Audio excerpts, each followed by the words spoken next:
Some gifts arrive wrapped in beauty, but contain the seeds of madness. This is the story of one such gift, and a woman named Amara, in the seaside village of Abura, where the ocean sang lullabies to the shore. Amara was the finest weaver the coast had ever known. Her fingers danced across her loom, creating tapestries so intricate, people said they held more detail than life itself. But, for all her talent, Amara was poor. She lived in a small hut, weaving joy for others that brought little comfort to herself. She had been alone for 10 years, a long time for someone so young, long enough for loneliness to become a permanent resident in her bones. She wove other people's stories into cloth weddings, births, celebrations, and told herself that art was enough. But late at night, she'd lie awake and wonder if she was destined to weave the world's beauty while living in grayscale herself. The loom came to her on the night of the new moon. Troubled by dreams, she walked along the cliff path and saw a light in an old sea cave, a place fishermen avoided. But Amara was curious. Inside, the cave was impossibly large, and in the center stood a loom. It was carved from wood so dark it seemed to absorb light, inlaid with shimmering metal. As she touched it, a voice entered her mind, ancient and patient. It said the loom had been waiting for her.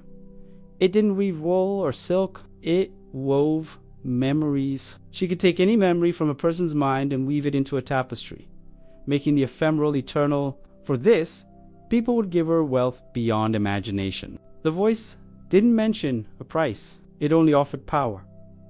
Tired of being poor and alone, Amara said yes. In that moment, a contract was signed in invisible ink. A door closed that could never be opened again. Word spread through Ibura.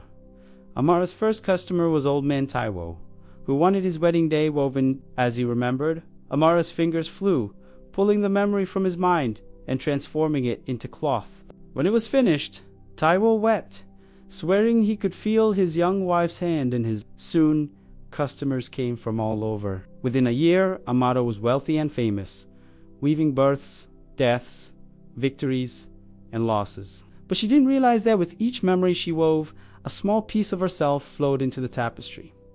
Her own memories began to fade. The memory of her mother's voice became silence. Her father's laugh, just an echo. The loom was taking something from her, but by the time she understood, she was too addicted to the wealth and fame to stop. The horror began with a rich merchant named Malik.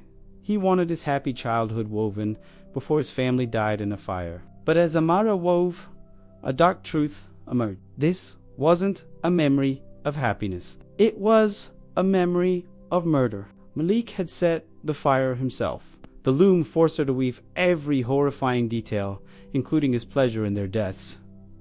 When it was done, Malik laughed. He hadn't come for a memorial, but for a trophy of his crime. He paid her in gold and left, whistling. Amara realized she had become a tool, a weapon. The loom didn't judge. It simply wove, and she had lost the right to refuse. She kept weaving, and with each tapestry, more of herself disappeared. She wove a mother-esque grief for a son lost in war and could you and smile for days. She wove a thief's exhilaration and couldn't wash the feeling of wrongness from her skin. The worst came with Zainab, a woman from the desert lands who wanted the entire short life of her deceased daughter woven into a series of tapestries. The price was astronomical. Amara, now hollow and desperate, agreed. With each cloth the girl's birth, her first steps, her final sickness, a fundamental piece of Amara's humanity cracked. By the end, she was weeping, not for the child, but for what she had lost in her pursuit of wealth. When Zainab left, Amara was surrounded by gold, but completely empty. She looked at her hands and didn't recognize them. Her own past was gone, replaced by echoes of other people's lives.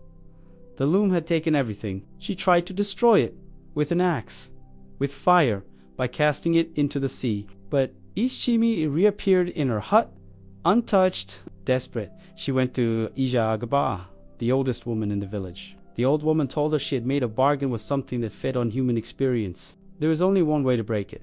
Weave one final, terribly painful memory. Not for payment, but for herself. An offering. This would destroy the memory completely, but it would set her free. The memory had to be the one she had protected above all others. The night her mother died, she returned to her hut and forced herself to remember. Her mother's last words, whispered with her final breath. "Promise me you'll live, my daughter. Not just survive, but live." Don't just weave other people's stories. Live your own.